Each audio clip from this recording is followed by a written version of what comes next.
Hello friends, welcome YouTube के नए video में आपका स्वागत है। आज का हम लोग क्लास शुरू कर रहे हैं financial and banking current affairs का। तो देखते हैं आज क्या क्या इम्पोर्टेंट न्यूज आया है जो आपके एग्जामिनेशन में क्वेश्चन के रूप में कन्वर्ट हो सकता है। तो पहला जो न्यूज है वो फेडरल बैंक से रिलेटेड है। ये फेडरल बैंक यूएस का फेडरल रिजर्व नहीं है, बल्कि हमारे देश का एक प्राइवेट बैंक है। तो फेडरल बैंक के बोर्ड ने एजिस लाइफ इंश्योरेंस कंपनी में अपने शेयर को 26% से बढ़ाकर 30% करने का डिसीजन लिया। ध्यान में रखिएगा, जब आप आईबीपीएस आरबीआई जैसे बैंकों का एग्जाम दे रहे हैं तो ये जो क्वेश्चन है काफ़ी पॉपुलर रहता है कि अभी हाल ही में किसने किस कंपनी में अपने स्टेक को, शेयर होल्डिंग को बढ़ाया, किसने कितने % शेयर को परचेज किया है ना, ये सब क्वेश्चन आया। और ये SPA शेयर परचेज एग्रीमेंट के थ्रू ये 4% शेयर को बढ़ाने का एग्रीमेंट होगा। ठीक है, जब हम एजिस लाइफ इंश्योरेंस की बात करते हैं तो 2008 में आईडीबीआई फेड लाइफ 2008 में आईडीबीआई फेड लाइफ बना था, जिसका बाद में नाम बदल करके एजिस कर दिया गया। ये जो इंश्योरेंस कंपनी है वो आईडीबीआई और एजियास का ज्वाइंट वेंचर है। ये ज्वाइंट वेंचर वाला भी क्वेश्चन जो है ना बैंकों के एग्जाम में फोकस होता है। और ये बात आप जरा ध्यान में रखिएगा कि किस बैंक ने, किस कंपनी ने किसी दूसरी कंपनी के शेयर्स को खरीदा है, कितना % खरीदा है ना, और उस डील का अमाउंट कितना है, वो आपको बैंकों के एग्जामिनेशन में एक नॉर्मल क्वेश्चन है। आप अचानक से एग्जामिनेशन हॉल में डेटा दे करके परेशान हो जाते हैं। अगर पहले से मेंटेन किया हुआ है तो आपको कोई परेशानी नहीं होगी। ठीक है, अगला न्यूज हम लोग देखते हैं। GMA, इसको बोलते हैं गोल्ड मोनेटाइजेशन स्कीम। ये जो गोल्ड मोनेटाइजेशन स्कीम है, इसको भारत सरकार ने 15 सितंबर 2015 को शुरू किया था। ये गोल्ड मोनेटाइजेशन स्कीम जो है उसके संबंध में एक न्यूज आ रहा है। आप चाहें तो अपने गोल्ड को बैंकों के थ्रू या सरकार के द्वारा जो रजिस्टर्ड एजेंसी है उसके थ्रू डिपॉजिट करके उसको मोनेटाइज कर सकते हैं। तो अभी भारत सरकार ने एक डिसीजन लिया है कि गवर्नमेंट ऑफ इंडिया जो गोल्ड मोनेटाइजेशन करती थी उसको बंद कर दिया जाएगा। हालांकि बैंकों के द्वारा जो शॉर्ट पीरियड का गोल्ड मोनेटाइजेशन होता था, हो रहा है, वो पहले की तरह चलता रहेगा। तो देखते हैं इसका इंपॉर्टेंट न्यूज़ क्या आया है आज के दिन में।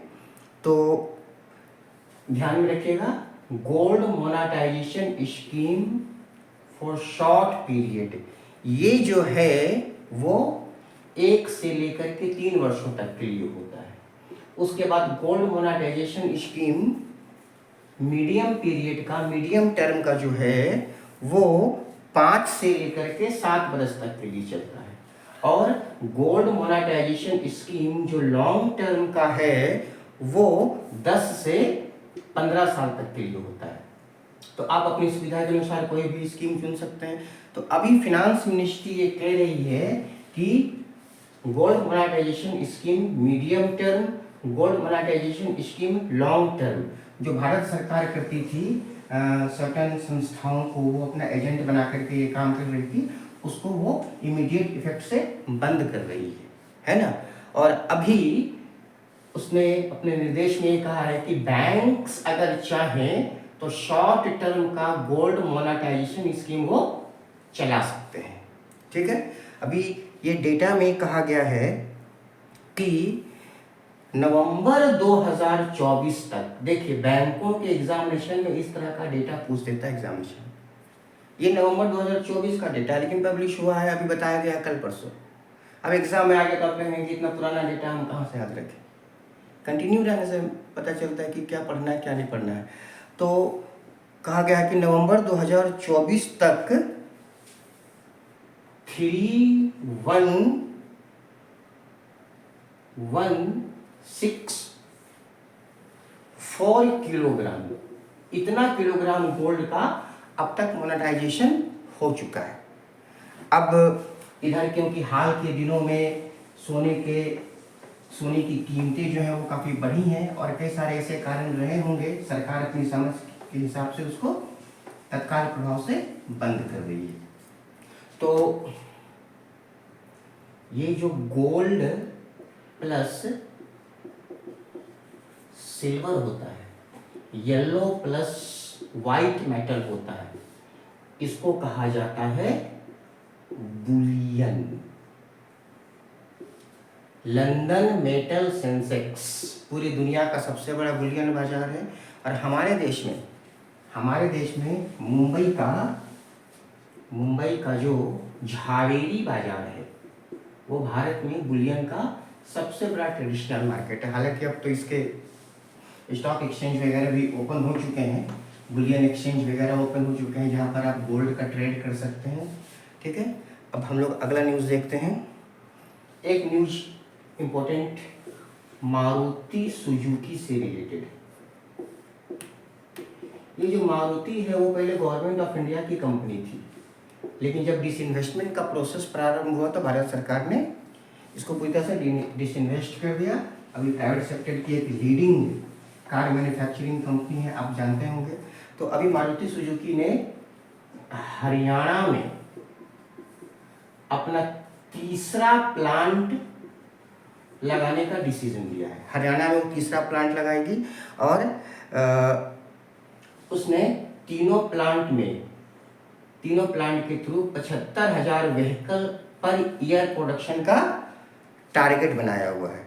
ये जो मारुति सुजुकी है वो 2029 तक, मैं इसको पूरा बता देता हूँ, 2029 तक 75,000 व्हीकल पर ईयर बनाने का टारगेट उसने रखा है। ठीक है, और आप ये जानते हैं कि मारुति सुजुकी जो है वो भारत की नहीं दुनिया भर में एक बड़ी एक्सपोर्टर भी है 4 व्हीलर की। तो हरियाणा में जो नया प्लांट लगेगा उसके लिए 7410 करोड़ रुपीस का इन्वेस्टमेंट किया जाएगा। ध्यान में रखिएगा कि बैंकों के एग्जामिनेशन में इस तरह के अमाउंट्स वगैरह पूछ दिए जाते हैं, है ना। जो चीज़ पढ़ना है उसके पीछे भागना ज़्यादा बेटर है। ठीक है, अब दूसरा एक जो इम्पोर्टेंट न्यूज़ है बैंक का तो नहीं है, इंश्योरेंस सेक्टर का एक न्यूज़ आया है। IRDAI, insurance regulatory and development authority of India. तो अभी हाल ही में IRDAI ने इंश्योरेंस एडवाइजरी बोर्ड में कुछ नए मेंबर्स को अपॉइंट किया है, जिनमें जो नाम है मैं बता दे रहा आपको, MR कुमार। दूसरा इंपॉर्टेंट नाम है दिनेश कुमार खारा। आप जानते होंगे कि ये SBI के एक्स चेयरमैन रह चुके हैं। एक उन्होंने अपॉइंट किया है विशाखा मूले। इसके बाद एक और पर्सन अपॉइंट हुए हैं नीलेश शाह, और पांचवें पर्सन का नाम है एलिक। मैं स्पेलिंग लिख दे रहा हूं,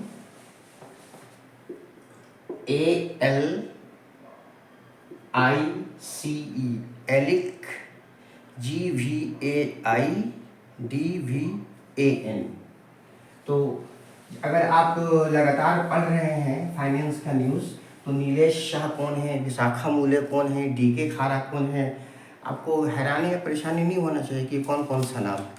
बस शर्त ये है कि आप अगर बैंक का तैयारी कर रहे हैं तो फाइनेंस का न्यूज़, बैंकिंग का न्यूज़ आप शुरू से ही पढ़ें, भले ही थोड़ा सा 5 मिनट 10 मिनट, और पढ़ें कैसे, विथ राइटिंग, और सेल्फ डिपेंड बनने का कोशिश करें, सेल्फ प्रोडक्ट बनाने का कोशिश करें। बहुत ज़्यादा दूसरे पर डिपेंड रहना भी ठीक बात नहीं। ठीक है, अच्छा, एक दूसरा न्यूज जो आया है वो बंधन बैंक का। बंधन बैंक का टैगलाइन है आपका भला सबकी भलाई। तो बंधन बैंक ने अभी एयरफोर्स के साथ, भारतीय वायुसेना के साथ MOU किया है, मेमोरेंडम ऑफ अंडरस्टैंडिंग किया है। इसके थ्रू बंधन बैंक जो है वो जीरो बैलेंस सेविंग्स अकाउंट, जिसको SBA कहा जाता है, zero balance saving account provide करेगा। ठीक है, तो जब कभी भी भारत की सेना, चाहे वो एयरफोर्स हो, जल सेना हो, थल सेना हो, यानी तो पारा मिलिट्री फोर्सेस जो होते हैं, जैसे CISF हो गया, BSF है, तो उनका अगर किसी बैंकों के साथ एग्रीमेंट होता है तो वो एग्जामिनेशन में पूछा जाता है। ठीक है,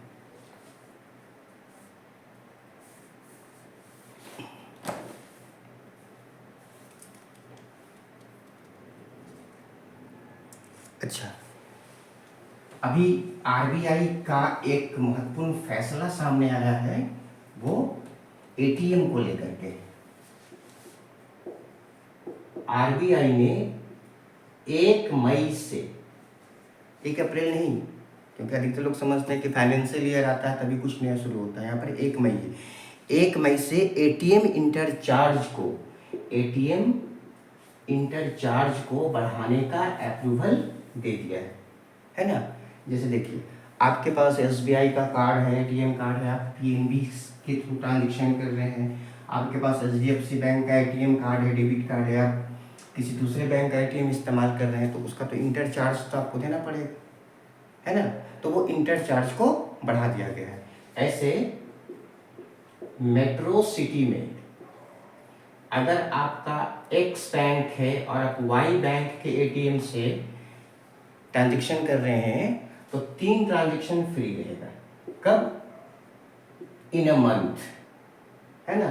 और अगर आप नॉन मेट्रो में हैं तो उस हिसाब से 5 ट्रांजेक्शन पर मंथ फ्री है।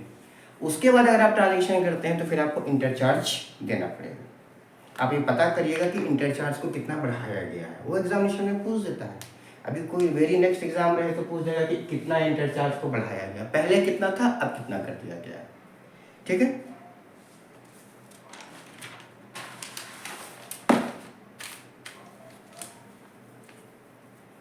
अच्छा, एक इम्पोर्टेंट न्यूज आया है, वो हेल्थ सेक्टर से रिलेटेड है और ये इंश्योरेंस सेक्टर का एक बड़ा न्यूज है। 2018 में ही इंश्योरेंस रेगुलेटर IRDAI ने मेंटल हेल्थ इंश्योरेंस को फिजिकल हेल्थ इंश्योरेंस की तरह ट्रीट करने का डायरेक्शन दिया था। तो उसी को लेकर के अभी एक रिपोर्ट आया है। इस रिपोर्ट को मार्स, मैकलोन और M-Power ने मिल करके तैयार किया है। मार्स, MARSH, मार्स, मैकलियोन, MCLENON और M-Power ने मिल करके तैयार किया है। इन लोगों ने 150 ऑर्गेनाइजेशन का सर्वे किया है और तब जाकर के ये रिपोर्ट तैयार हुआ है। ठीक है, और इस रिपोर्ट का जो टाइटल है, rise up for a better tomorrow. अगर आप बैंक का एग्जाम दे रहे हैं तो ऐसा कोई रिपोर्ट पब्लिश होता है तो रिपोर्ट का टाइटल पूछ देता है। मैं एक बार फिर से आपको बता देता हूँ, rise up for a better tomorrow. तो इस रिपोर्ट में कहा गया है कि जितना भी हेल्थ इंश्योरेंस का कवरेज हमारे देश में है उसमें मेंटल हेल्थ इंश्योरेंस का कवरेज 1% से भी कम है ना। यानी कि हमारे देश में एक बहुत बड़ी समस्या है। अभी आप जानते हैं लोगों का लाइफ स्टाइल जो है वो बहुत चेंज हो चुका है। ऑफिस के काम का प्रेशर है, बड़े बड़े शहरों में रहते हैं, है ना, काम का दबाव हो गया, अपने टारगेट को अचीव करो, इतना बिजनेस ला करके दो। तो कर्मचारी जो है, एम्प्लॉय हैं, खासकर प्राइवेट सेक्टर में काफ़ी ज़्यादा प्रेशर में रहते हैं, तो उनके मेंटल हेल्थ पर असर पड़ रहा है ना। लेकिन फिर भी मेंटल हेल्थ इंश्योरेंस का कवरेज जो है वो टोटल हेल्थ इंश्योरेंस का 1% से भी कम है। है ना। तो इस पर कई लोगों ने चिंता जाहिर की है, IRDAI ने भी इस पर अपना कंसर्न व्यक्त किया हुआ है। ठीक है, अच्छा, अब एक और हम लोग लास्ट न्यूज़ देखते हैं।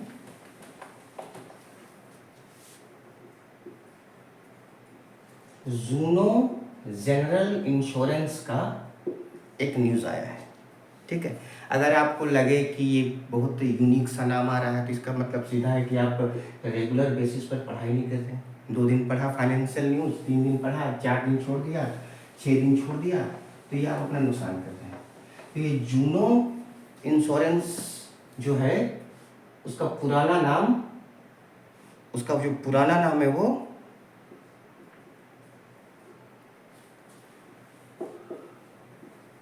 इडलेवैसिस इंश्योरेंस था।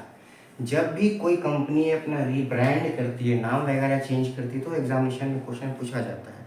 तो ये जूनो इंश्योरेंस जो है वो मोटर व्हीकल के इंश्योरेंस का एक्सपर्ट है, विशेषकर कार इंश्योरेंस का ये एक्सपर्ट माना जाता है। तो इसने अभी जूनो स्मार्ट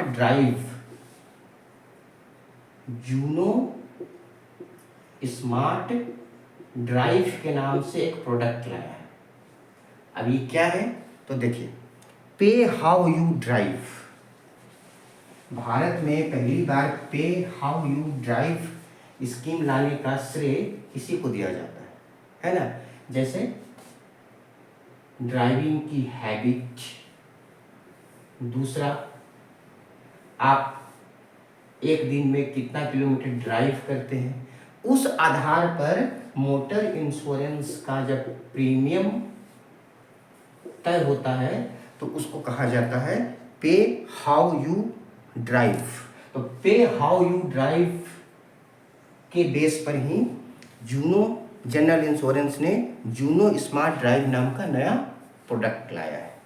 ठीक है, तो आज का बैंकिंग करंट अफेयर्स हम लोग यहीं तक रहने देते हैं, फिर मिलते हैं नेक्स्ट क्लास में। Have a good day.